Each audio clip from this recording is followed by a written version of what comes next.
All right, good morning, guys. Today is a little bit of a different schedule. You can see the light is very bright outside. Work from home today. Had to stay up last night to work with the India team for my 9 to 5. So have been a little bit sleep deprived, but we're just gonna jump right into it. So first off, I wanted to start off with a message I got on LinkedIn and kind of just talking about what my thought process is in kind of going about my business strategy. I got a tablet, a drawing tablet, so I'm excited. I can do stuff now, which feels really neat. Okay, so just gonna read this out. So somebody reached out saying, I was gonna ask what you did for your research before launching the agency. Like, did you watch any courses and stuff to learn how to build AI agents and which tools to use, or did you already know that stuff and kind of just self-learned? So this is a big trap that I think I would fall into a lot when it came to starting anything. The biggest thing that I've been trying to focus on this past week, 2 weeks, couple of weeks leading up to starting these videos is the aspect of agency. So one thing I wanted to talk about is, let's make this a little bit smaller. Let's do that. So agency. First of all, I'm not talking about the actual AI agency that we're working with. I'm talking about your personal ability to take action. So agency is how I define it. There are two prerequisites. One, you need to have a minimum amount of knowledge. And the second thing you need is the ability to take the first step. Okay? So the trap that a lot of us fall into is in number one, where from here we're gonna start going down rabbit holes of like, okay, how do I optimize, or what are like, how can I enhance what I'm doing right now? Or maybe I want to try a different audience target, or maybe I start to think, oh, like, am I in the right niche? You know? And I think these are great questions to ask, but they are limiting in the sense that you don't end up starting, and then you don't end up getting any validation, and then you don't end up actually making any progress. So the key thing here, the minimum amount of knowledge in my head, is knowing enough to go ahead and jump straight into the first action. For me, that was understanding that make.com exists. Cool. Understanding that I could interact with it. I have not used Zapier a lot. I have not used these automation tools a lot, but I do understand how software works on a basic level, and I understand how to use APIs. So kind of using these on an abstracted no code way felt like a kind of easy jump into.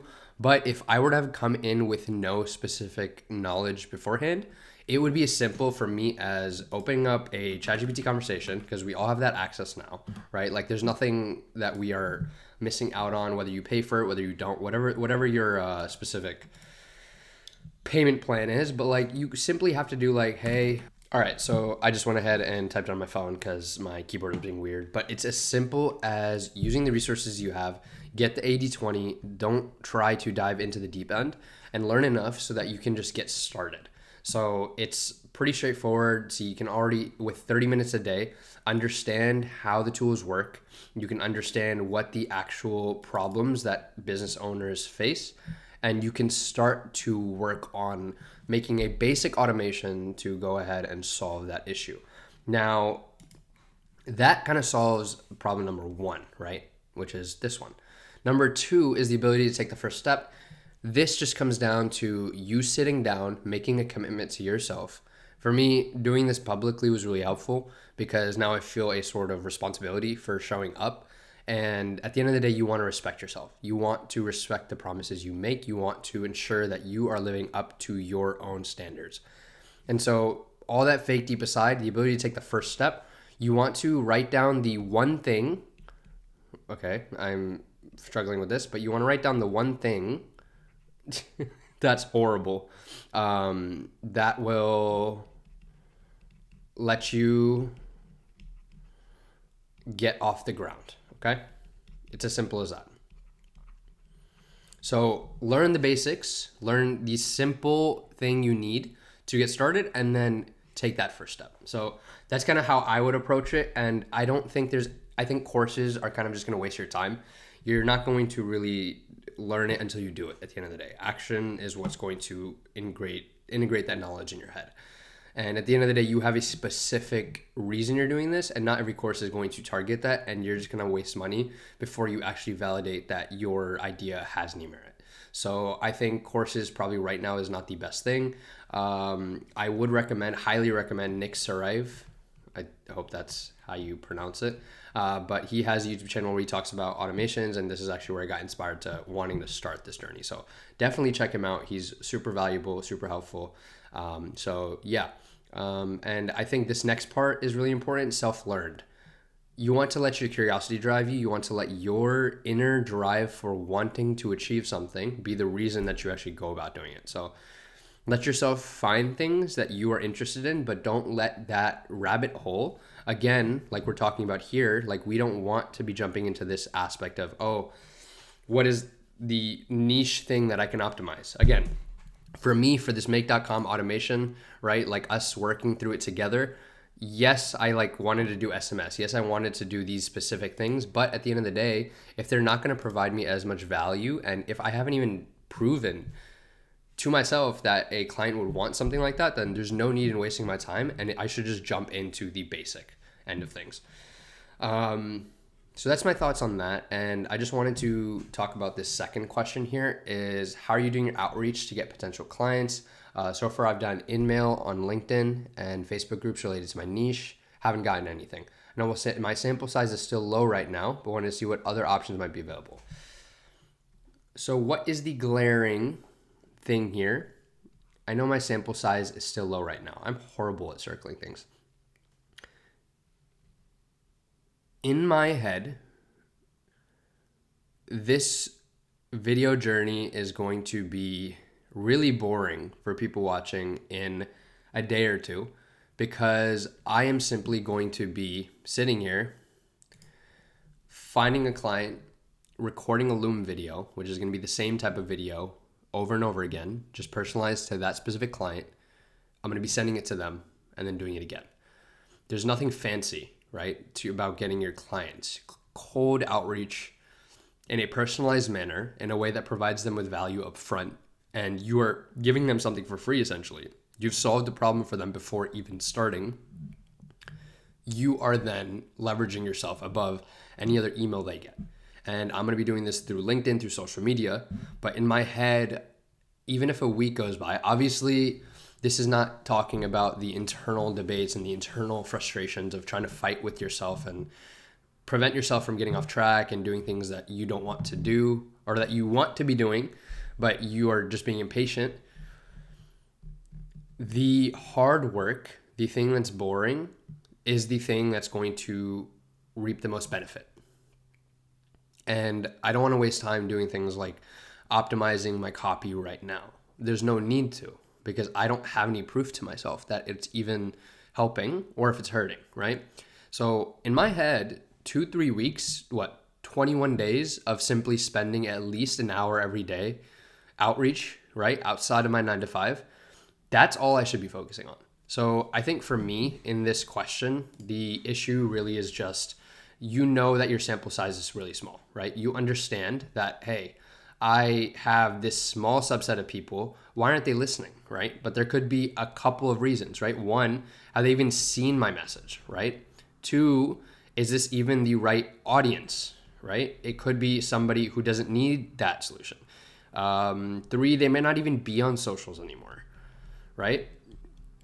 There's a lot of reasons, and you are limiting the aspect of your outreach and the amount of people that you're hitting, right? But there's all these people over here, right? All these circles of people over here that, hey, if you hit this group right here, these are the people that need your help, right? This would lead to a discovery call. This would lead to some sort of progress, right? Or this would lead to a referral to somebody else who will then come back to you and be like, hey, I actually heard about you. This is where I need help.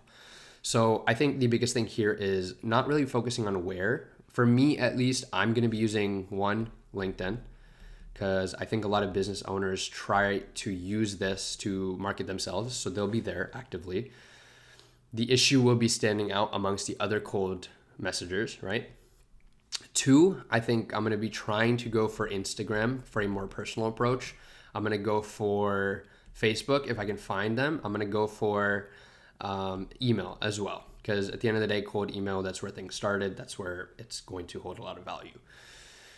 Now, the last thing I kind of wanted to talk about here specifically is you may have a 20% chance here of getting viewed on LinkedIn, right? You may have a 20% chance of being viewed on Instagram. You may have a 20% chance of them seeing it on Facebook. Again, this is not like this is 60%, right? I think it's 0.2 times 0.2 times 0.2, if I'm doing that math right. Might be wrong. But essentially, you have a greater percentage chance, okay, of them seeing that. And you have a specific thing that you input your time, energy into, right? Why would I limit the possibility of somebody being able to actually see this output, right? Like, why only go through the effort of doing it to get a 20% chance of them seeing it? Why not increase the odds by just taking an extra minute or two to just copy and paste whatever you need or customize it for that specific platform and then send it there? So that's my specific approach and what I think I'm going to be testing over these next 2 weeks. But I just wanted to jump on here and just talk about this because I feel like these are things that I've been dealing with and I am learning as I go. These are things that I'm trying to outline for myself as like foundational principles to align with. And these are great because this helps me to identify what things am I not seeing clearly that I need to spend less time on doing or I need to spend more time on doing. So I hope that was helpful. I hope that provided some value. I'm going to be checking in for my working session today. But just wanted to provide some of that higher level thinking for my end. But yeah, I hope that was great. If you want to join the journey, I'm scaling my business from 0 to 10K in the next 90 days. Today is day 4. And so we have 86 days left to get $10,000 in monthly recurring revenue. And so, yeah, if you're excited for the journey, subscribe. If you just want to like the video, whatever you want to do what you want to do, but yeah. Hope to see you guys soon. Love engaging with people. So if you have questions or thoughts, I'd love to run through it. I'm not an expert by any means. I'm learning. So this is just a way that I can help myself to align the way that I'm thinking to be set towards the goals that we have in mind. So, yeah. Thanks, guys.